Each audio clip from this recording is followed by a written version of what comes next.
Alhamdulillah, salatu wassalamu ala rasulillah wa ala alihi wa ashabihi wa man tabi'ahum wa la hawla wa la quwwata illa billah. Qala Allah ta'ala fi kitabil karim, a'udzu billahi minasyaitonir rajim. Bismillahirrahmanirrahim. Yarfa'illahu alladhina amanu minkum wal ladzina utul ilma darajat.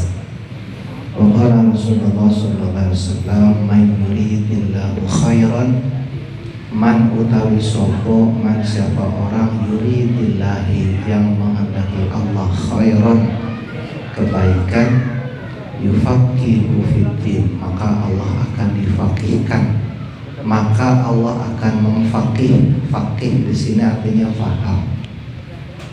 Siapa orang dikehendaki Allah kebaikan maka ia akan difahamkan dalam urusan agama. Amin ya rabbal. Alhamdulillah, puji serta syukur kita kepada Allah Subhanahu wa taala. Allahumma shalli wa sallim wa barik ala sayyidina Muhammad wa ala sayyidina Muhammad. Shalawat dan salam semoga senantiasa kita limpahkan kehadirat baginda Nabi kita Nabi Muhammad sallallahu alaihi wasallam. Ibu-ibu sehat? Sehat. Bapak-bapak? Bapak-bapak udah ngantuk ya. Udah ngantuk ya.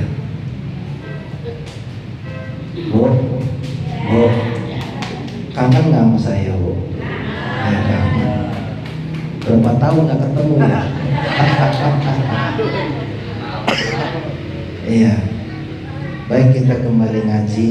Ya, ngaji itu secara kirotokoso artinya ngatur jiwa, agar jiwa kita dan nafsu kita mengikuti aturan-aturan Allah Subhanahu wa ta'ala. Tapi belakang ini ngaji itu berbagai macam metode, berbagai macam cara. Tapi kalau dari NU yang namanya ngaji, pertama satu ada orangnya, ya. Ada orang yang ngajinya, ada orang yang ngajarin ngaji, dan ada kitab yang dikaji. Itu baru yang namanya ngaji. Kalau ngaji tapi nggak ada kitabnya namanya ceramah, ya. Ceramah mau bebas, melantur ke sana kemari namanya juga ceramah. Apalagi sekarang itu ceramah kayaknya sudah merupakan tren. Yang namanya humor itu termasuk bagian marketing ceramah. Orang kalau ceramah juga ada humornya, udah ngamplek, udah ngantuk ya. Tapi kalau ngaji kadang baru qala Allah Ta'ala, ya dah berat banget rasanya. Karena pahala itu berat. Makanya rata-rata orang ngaji itu ngantuk ya. Kembali ke sini bab menjelaskan tentang asbabut tayamum. Kemarin terakhir kita menjelaskan tentang wayahrumu bil haid, perkara-perkara yang diharamkan dengan sebab haid. Mudah-mudahan ibu masih ingat. Kalau bapak-bapak mah kali kagak haid ya, kagak ingat ya, nggak masalah dah. Ini bab lanjutannya adalah asbabut tayamum. Asbabu utawi piro-piro sebab, asbabu beberapa sebab at-tayamumi tayamum. Sebab-sebab tayamum iku salah satun ada 3. Ada berapa, Bu? Ada 3. Sebab-sebab tayamum itu ada 3. Perhatikan. Yang pertama faktul ma'i, ketiadaan air.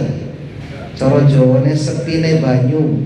Ketika air itu nggak ada, maka kita boleh tayamum. Yang kedua wal marodu, sakit. Termasuk orang yang nungguin orang sakit, itu kiasnya kepada orang sakit, boleh untuk melaksanakan tayamum. Maksudnya ketika ada saudara kita yang diopnam, dirawat inap di rumah sakit, kemudian kita yang nungguin, nah kita pun hukumnya sama dengan orang yang kita tungguin. Artinya kita boleh untuk tayamum ketika kita tidak sempat lagi untuk ke kamar mandi misalnya. Yang ketiga wal ihtiyaju ilaihi li atsyi hayawanin muhtaromin, adalah karena butuhnya minum hayawan yang dimuliakan. Air ada, tetapi adanya air itu dibutuhkan untuk hayawan yang dimuliakan. Siapa hayawan yang dimuliakan? Di sini dijelaskan wa ghairu muhtaramin sittatun. Adapun hayawan yang tidak dimuliakan itu ada 6. Yang pertama tarikus sholah, orang yang meninggalkan sholat. Maksudnya meninggalkan sholat bukan ada orang lagi sholat dia pergi, bukan. Ya, kita ngobrol, wah udah masuk isya, karena pakaian kita itu najis, orang-orang pada sholat kita pergi, bukan begitu maksudnya. Tarikus sholat, orang yang tidak melaksanakan sholat, itu binatang kategorinya ya, karena manusia itu kan binatang yang berakal, binatang yang tidak dimuliakan. Artinya ketika ada air cukup untuk wudu dan orang tadi yang tarikus sholat butuh minum, lebih baik air itu dipakai wudu daripada dipakai orang yang agak sholat. Yang kedua wazanil muhson, zina muhson. Zina itu artinya berhubungan badan yang tidak sah, itu namanya zina. Zina itu ada 2, ada zina muhson, ada zina ghairu muhson. Zina muhson itu adalah jika orang melakukan hubungan badan sementara orang itu sudah punya pasangan, sudah punya istri atau sudah punya suami, maka ketika dia melakukan persetubuhan itu hukumnya zina muhson, namanya hukumnya zina muhson. Nah, orang yang demikian kategorinya adalah orang yang demikian cek tes cek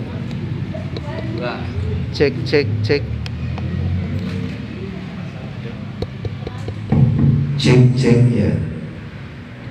Jadi kami ulang, zina itu ada 2. Na'udzubillah min dzalik. Ada zina muhson, ada zina muhson, ada zina ghairu muhson. Ini kita belum bicara tentang hadnya, hanya baru kategori bahwa orang yang melakukan zina muhson itu termasuk binatang yang tidak dimuliakan, ghairu muhtaramin. Apa zina muhson? Zina muhson itu seorang suami atau istri yang melakukan hubungan badan dengan orang lain. Kalau orang lainnya itu katakanlah masih perjaka atau masih perawan, maka perawannya itu masih ghairu muhson atau perjakanya. Nah, itu ketentuannya orang demikian itu termasuk kategori orang yang tidak dimuliakan atau makhluk yang tidak dimuliakan. Artinya ketika ada keterbatasan air, maka air itu lebih baik dipakai untuk wudu. Itu yang kedua, wazani. Yang ketiga wal murtadu, orang murtad. Tahu murtad, Bu? Bukan murtado, bukan. Murtad sama murtado beda. Murtad itu asal kata dari irtad yartadu, irtad dan fahuwa murtadun, artinya orang yang menolak. Jadi tadinya dia itu sudah beriman, terus keimanannya itu ditolak. Kalau kita ngertinya orang yang keluar dari agama Islam. Nah, murtad itu ada 3, ada murtad qalbi, ada murtad qauli, ada murtad fi'li. Pokoknya apapun yang namanya murtad, kalau ia melakukan demikian termasuk kategori orang yang tidak dimuliakan.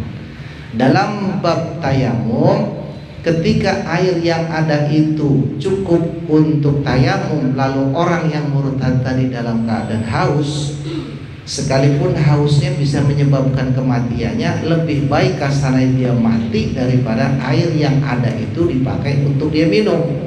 Lebih baik dipakai untuk wudu. Jadi kategorinya tidak faqdul ma'i, ketiadaan air. Air ada, tetapi adanya air itu terbatas hanya untuk wudu. Kemudian ada orang murtad sudah kehausan mau mati. Secara fikih, kita bicara fikih, itu air lebih baik dipakai buat wudu ketimbang dipakai minum orang yang murtad, saking kerasnya. Yang keempat, wal kafirul harbi. Kafir artinya non muslim, harbi yang memerangi. Jadi kafir itu ada dua, ada kafir harbi, ada kafir dhimmi. Kafir dhimmi itu yang ada di sekitar kita, yang non muslim, Hindu, Buddha, Konghucu, apalagi Bu, Kristen, ya. Selama dia itu tidak memerangi kita, itu kategorinya kafir dhimmi. Artinya ketika air itu ada dan orang kafir dhimmi itu haus, kita boleh bertayamum untuk nolong kehausan orang yang kafir dhimmi tadi. Tapi kalau kafir harbi, kalau bahasa sekarang itu Zionis, udah Yahudi tapi senangnya memerangi orang Islam, nah itu kategorinya kafir harbi. Ketika air itu terbatas kemudian bisa dipakai wudhu, lebih baik dipakai bakal wudhu. Itu yang keberapa Bu tadi? Yang keempat. Yang pertama apa tadi? Ya begitu dah ya. Yang pertama orang yang meninggalkan sholat. Saya ulang lagi ya biar kita ingat ya. Walaupun nggak ada ulangan, nggak ada apa namanya ujian, nggak ada ya. Yang pertama orang yang meninggalkan sholat. Yang kedua orang yang berzina muhson. Dan yang ketiga apa tadi? Orang yang murtad. Dan yang keempat kafir harbi, kafir yang memerangi, itu namanya kafir harbi.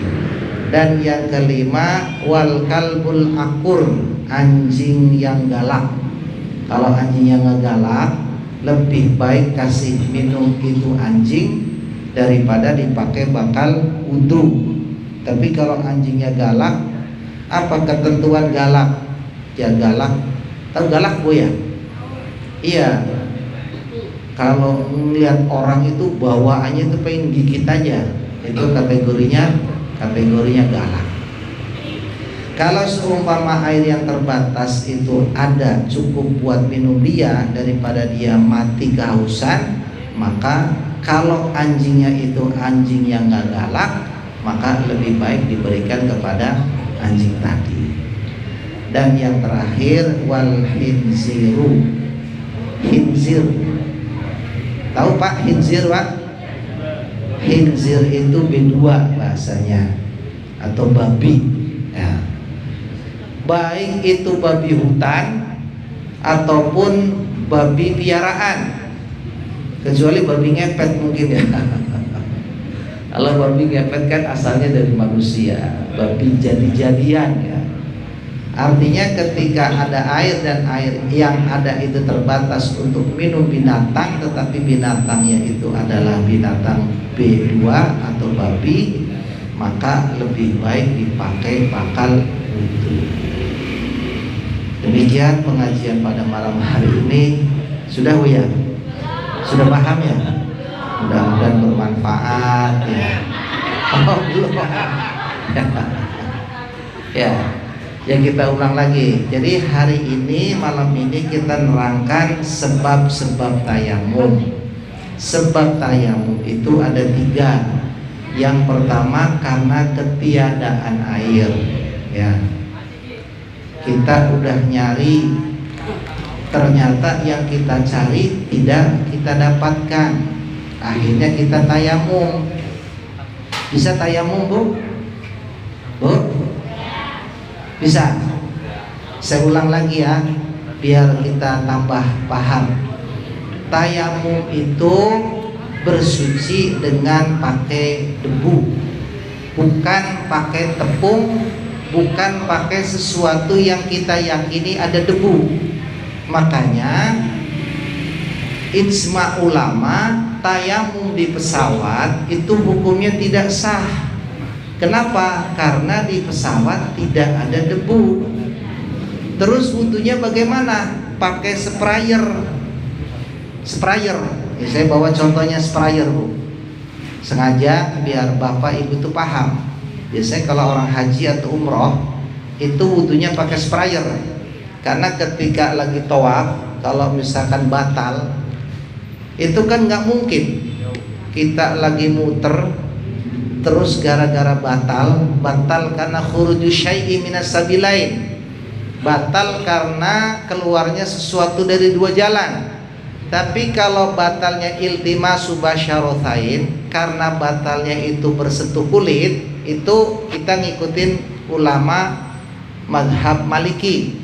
Dalam mazhab Maliki, kita bersentuh kulit dengan lawan jenis itu tidak batal.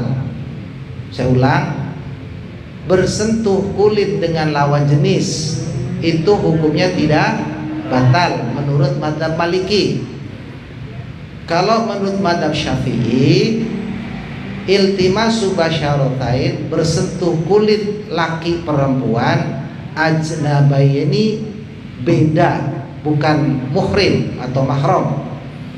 Bila hail kabirataini, itu hukumnya batalat wudu'uhu, batal wudunya. Makanya di sana tidak mungkin yang namanya tawaf kita pakai madhab Syafi'i, berat. Lihtirasil awamil, karena kita berat menjaganya, maka ketika kita di sana pakainya madhab Maliki. Ya, jangan salah, bukan madhab Wahabi, madhab Maliki. Di mana menurut madhab Maliki, siapa Imam Maliki? Imam Maliki itu gurunya Imam Syafi'i. Hanya ketika Imam Syafi'i itu beristihad, beda pandangan. Kalau menurut mazhab Maliki, yang dimaksud dengan iltimasu basyaratain, bersentuh dua kulit itu maksudnya iltimasul khitaini, bersentuh dua khitain, bersentuh dua sunat. Laki-laki sunat, perempuan sunat. Ya Bu, Ibu disunat belum Bu? Kali belum disunat ya. Jadi menurut mazhab Maliki, yang dimaksud bersentuh kulit di sini adalah kulit yang disunat, artinya melakukan persetubuhan, baru itu batal wudunya. Tapi kalau menurut mazhab Syafi'i itu semua kulit. Makanya di sana kita tidak menggunakan mazhab Syafi'i. Nah, kalau seumpama ketika dalam keadaan tawaf, atau tadi ketika kita ada di kapal, di pesawat maksudnya, kita kan nggak bisa tayamum, maka tetap kita melaksanakan wudhu. Berarti kita ingat lagi rukun-rukun wudhu. Masih ingat Bu? Ada berapa? Ada 6. Ada 5 ya. 6 pertama niat. Coba kita ulang lagi. Yang kedua membasuh wajah. Dan yang ketiga membasuh kedua tangan. Dan yang keempat membasuh sebagian kepala. Dan yang kelima membasuh dua kaki sampai mata kaki.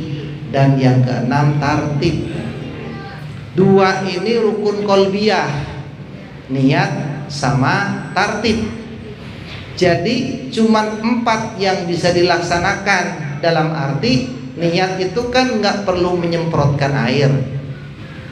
Terus tartib juga sama. Jadi 4 fi'liyahnya, wajah, tangan, sebagian kepala, terus kaki sampai mata kaki. Memang bisa kita wudhu pakai air segini. Cuman kalau wudhu yang dipraktekkan di YouTube, kalau seumpama pas di Arafah atau katakanlah pas di pesawat, ini pada tumpah airnya, ya kan? Misalkan ibu guyur dari sini ke tangan, niat nawaitul wudu'a, ini akan tumpah. Tapi kalau pakai sprayer, ya secontohkan spray ini kita semprot. Begitu kita pegang, kita niat nawaitul wudu'a li rafil hadatsil asghari fardhillahi Ta'ala. Kita semprot wajah kita, diratakan. Dan jangan diusap, karena diusap itu bisa menyebabkan namanya mustakmal. Jadi kalau dipraktekkan, ini kebetulan ada airnya, ya sengaja saya isi airnya biar ibu lihat, bapak juga lihat. Jadi begitu kita nawaitul wudu alirafil hadatsil, tidak harus dengan muqtaronat bi fi'li, karena tadi sesuatu yang menyebabkan kita terpaksa. Jadi begitu kita talafut tadi, karena yang namanya niat itu kan melakukan sesuatu dibarengi dengan pekerjaannya. Nah, niat itu wa mahalluha fi qalbi. Agar kita bisa sempurna, pertama kita talafut dulu. Talafut itu artinya melafadzkan. Nawaitul wudu alirafil hadatsil asghari fardhalillahi ta'ala. Baru semprotkan rata semua, ya berdasarkan dzon saja. Setelah rata jangan diusap, karena kalau diusap, kalau ibu usap begini, ini khawatirnya mustakmal. Mustakmal itu artinya terkena bagian air disebabkan karena sudah dipakai, atau bahasa sudah dipakai. Nah, setelah wajah, tangan, tetap tangan itu disunahkan takdimul yumna, mendahulukan yang kanan. Jadi kanan dulu semprot sampai siku-siku, cukup kira-kira rata air, yakin bahwa airnya itu rata. Kemudian yang kiri sekali semprot aja, maksud sekali semprot itu rata, jadi tidak harus mengulang sampai terus. Nah, nanti pada ampar-amparan airnya. Terus baru yang kiri, setelah kiri baru sebagian kepala. Sebagian kepala itu boleh di belakang, boleh di depan, boleh di samping. Yang penting menurut mazhab Syafi'i itu setidaknya satu helai rambut itu terkena semprotan air. Tuh. Kemudian baru yang kelima, membasuh kaki dengan cara mensemprot tadi. Semprot kira-kira rata, tetap mendahulukan yang kanan dan mengakhirkan yang kiri. Cuman tidak harus marot thalatha marrah, tidak harus 3 kali. Yang penting tadi fardunya. Sehingga kalau kita hitung kapasitas air di sini, itu bisa dipakai, itu bisa 40 sampai 100 kali wudu. Cuman satu botol spray. Tapi kalau misalkan ibu wudu tadi dengan cara yang utuh kita kucurkan di sini, ada keadaan-keadaan tertentu yang tidak memungkinkan.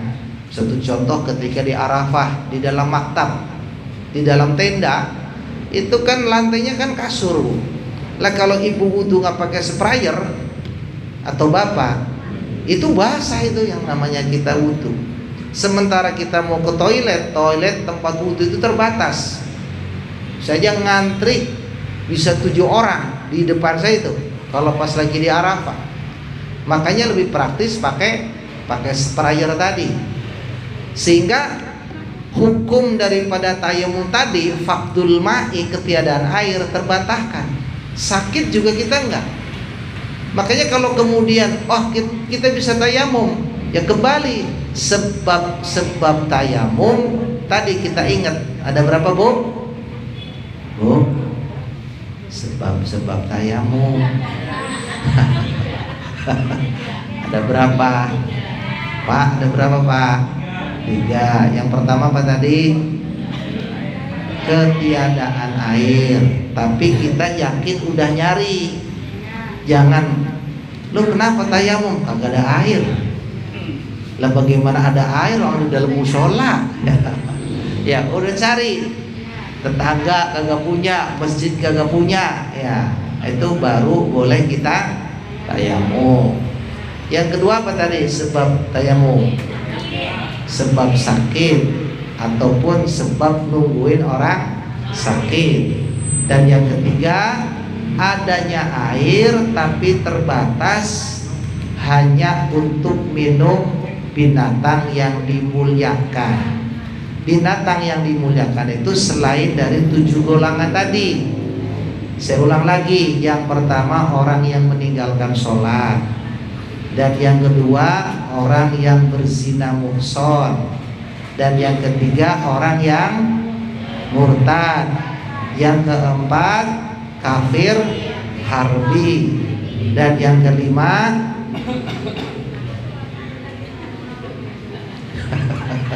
ya udah pokoknya begitu dah ya. Kita paham. Jadi kembali kepada masalah tayamum. Pertama bidor batain. Kalau seumpama kita praktek tayamum, Pak, perhatikan. Ya ini biar paham. Pertama kita yakini bahwa tempat yang kita ambil debunya tadi adalah tempat yang suci. Makanya kalau seumpama ibu bapak tayamum di bawah kandang kambing nggak boleh. Ya, apalagi di bawah kandang orang. Itu nggak sah karena kita duga debunya tadi debu yang bercampur dengan najis. Sedangkan syarat di antara satu syarat kita tayamum, debunya adalah debu yang suci.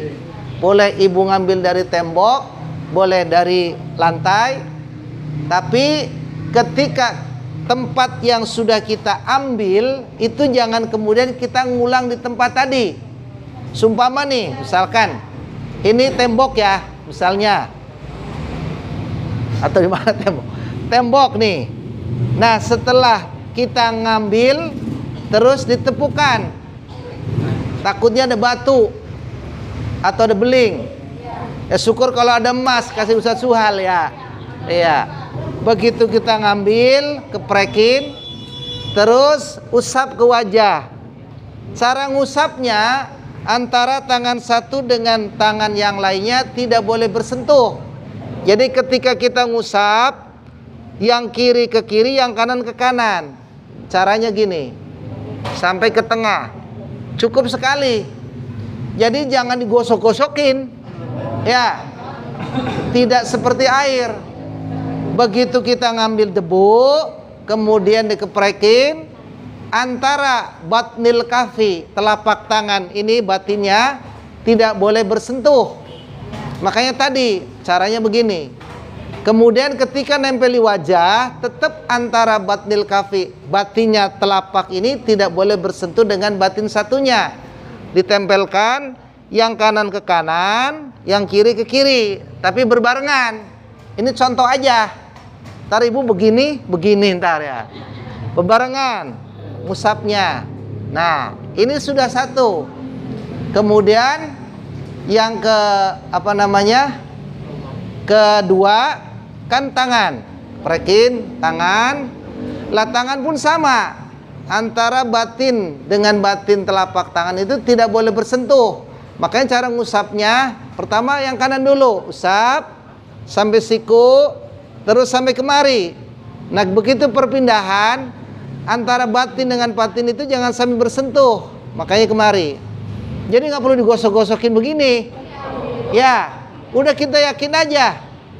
Jangan kemudian ini belum kena, tempelin lagi gini. Bukan begitu. Ya, aturannya. Itu hanya bahasa formalitas, aturan fikihnya seperti itu. Usap ke bawah, terus sampai siku, tarik ke atas. Jangan sampai batin tangan itu bersentuhan. Udah cuma 2 kali. Kaki nggak usah. Ntar ibu nggak paham, belum ngaji, tahu-tahu kaki diusap-usap. Ya.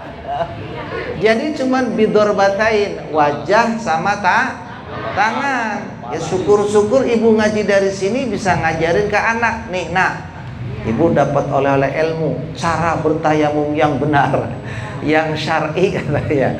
Ya padahal ya tayamum ya syar'i. Bahasa sekarang kan dikit-dikit syar'i ya. Tuh caranya seperti itu. Niat, kemudian memindahkan debu ke tangan, usap ke wajah, terus ngambil debu tadi. Antara debu tadi yang habis kita ambil jangan diulang di situ lagi. Pindah. Tapi pindahnya jangan jauh-jauh. Ntar ibu ngambil dari sini pindah ke underpass. Mau ngapain? Gue mau tayamum. Tidak demikian. Nah itu cara bertayamum sesuai dengan aturan tadi.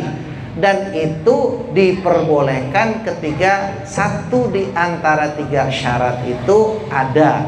Yang pertama, syarat dibolehkannya tayamum, pertama karena ketiadaan air, dan yang kedua karena sakit, dan yang ketiga ada air tapi terbatas hanya untuk binatang yang dimuliakan tadi, kecuali tadi sebab binatang yang tidak dimuliakan.